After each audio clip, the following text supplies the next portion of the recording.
Eu fiz uma pergunta e a pergunta era a seguinte. A gente estava estudando um caso hipotético de pacientes com doença autoimune, ação dos linfócitos T, não sei o quê. Porra, bem simples o negócio.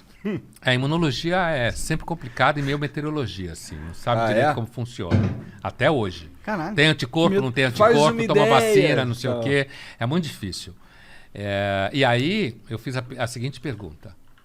Como um paciente terminal se sente diante do fato que está indo em direção ao nada?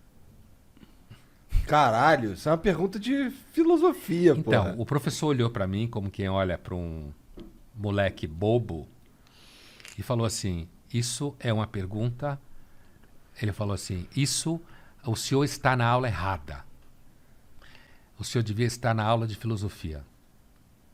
Hoje, a psicóloga teria ido falar, minha psicóloga, minha mãe teria ido brigar com o professor, falar que ele não respeitou minha autoestima, teria dado essa palhaçada que tem hoje nas escolas, né? Mas assim, mesmo em universidade. Ele tinha razão, só que o que aconteceu, eu comecei a estudar psicanálise, porque eu fui percebendo que eu de fato fazia pergunta no lugar errado. E esse professor foi fundamental. Ele deu uma patada assim, eu recebi algumas patadas de professor na formação que foram muito importantes. Patadas no sentido de resposta direta. Sim. O que hoje você não pode fazer. Porque se você O que é uma merda, você ofende. Você está ofendendo e não pode, não sei o que. Você podia estar salvando aquele moleque com a resposta seca. Ele, na verdade, me salvou alguns anos depois. Mas ele me jogou num processo... Eu escutei a resposta dele. Achei que ele tinha razão de alguma forma. Né? E aí eu fui para a psicanálise e a psicanálise me levou para a filosofia. Que foda, isso é muito Foi foda. assim que aconteceu. Tu Sim, falou que mas- faz análise ainda? Ainda. É? Essa eu não tirei férias. Da yoga eu tirei. Faz uma análise do Igor aí. Não, porra, as pessoas analisam ele, não é? Ele... Uhum. O cara não dorme nunca. Gente. O dia que ele parar na mão de um analista, vai ter que fazer sessão todo dia. É diferente isso de um psicólogo? Não. Um analista, ele pode ser psicólogo, normalmente é psicólogo ou médico de formação. Mas, desde a introdução, muito da formação lacaniana, do Jacques Lacan, psicanalista francês e tal, você tem hoje gente que faz outras faculdades e acaba atendendo como analista. Então, sei lá, você pode ter feito filosofia, como tem gente que fez, e atende como analista. Você pode ter gente que fez o curso X. Porque a formação em psicanálise, claro que na faculdade de psicologia você estuda várias linhas. Na faculdade de medicina você tem aula de psicologia médica, psiquiatria. Meu professor de psicologia médica era junguiano, então a gente estudou aquele semestre Jung, certo?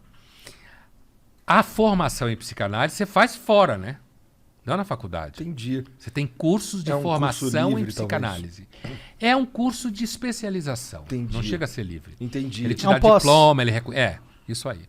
Entendi. E aí você vira psicanalista, freudiano, winnicottiano, lacaniano. E por que tal. tu sente necessidade de fazer análise, cara? Você gosta? Eu gosto. É? Eu gosto. Eu comecei a fazer adolescente. Eu parei, que nem yoga. Faço, paro. É uma coisa intermitente. Mas tu acha que tu é maluco? Você acha que eu sou maluco? Que pergunta é essa? Do nada. É, porra, porque assim, quando eu penso em ir no psiquiatra ou penso em ir no psicólogo, eu tenho consciência que eu tô maluco, entendeu? Eu sei que eu tô maluco. Mas por ele isso trata que os malucos, pô. Então é provável que você não esteja. É? É, porque normalmente quem tá bem maluco nem sabe na hora que tá bem maluco. Tá, entendi. Entendeu? O microfone, só esquece dele. Entendeu? Entendi. Então, assim... Mas eu nunca achei... Não tô maluco. Mas, assim... Então você tá maluco. Entendeu? Entendeu a resposta, né? Ô, Pondel, não quero fuder com o teu horário. E o Serginho veio aqui me dizer no ouvidinho que... Falta 10, né? Então, tem E a gente tem umas perguntas, aqui. temos que ir pra sim. elas então. Então, infelizmente, cara, porque eu curto pra caralho esses papos muito loucos, assim, com gente Vamos ter que chamar o maluca. Pondé de novo. Aí vamos aumentar o patrocínio, né? Vamos ver o que a gente vai poder pedir. Aí você, exatamente, aí você já fica pensando, antes de chegar aqui, você fica, o que eu vou pedir de absurdo? Pensa, coisa Vamos bem testar absurda. esses caras. Vamos fazer isso mesmo. Testa Pedir nós. alguma coisa muito difícil. Demorou. Em cima da hora, assim, ó. Comparado em cima da hora, muito difícil. Tem que ser. Bom, vamos lá. Tenho aqui já. O João Araújo manda aqui, salve, salve família. Pondé, vejo que você fala muito sobre a questão de ter filhos como algo positivo.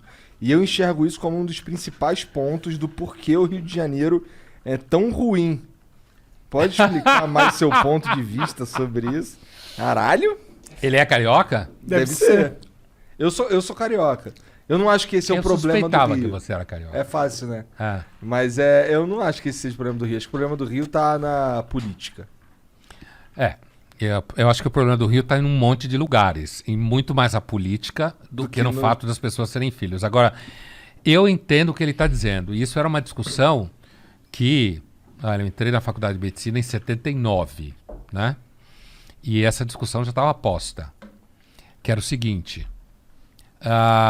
muitas pessoas têm muitos filhos e não têm condição material para bancar esses filhos. E então, deveria haver o que então, nos anos 80, se chamava de planejamento familiar. Que era você ajudar que as pessoas mais pobres, que acabam tendo mais filhos, tivessem menos filhos. Então tinha discussões na faculdade que assim... É ético você, por exemplo, fazer uma ligação de trompas de uma mulher que já teve 4 filhos e ela nem vai ficar sabendo? Ético não é. Então, mas essa era a discussão. Diante da necessidade do planejamento familiar, você, enquanto médico, poderia fazer isso? É claro que não é ético e não é legal. Mas ali na frente de batalha, ela não ia nem saber o que você estava fazendo porque era uma cesárea, por exemplo, certo? Por conta disso, eu acho que é isso que está atrás do que ele está falando. A ideia de que pessoas que muitas vezes não têm condição de criar filhos, acaba tendo um monte de filhos. O que acontece? A pirâmide é engraçada. Quanto melhor condição de vida você tem, menos filho você tem.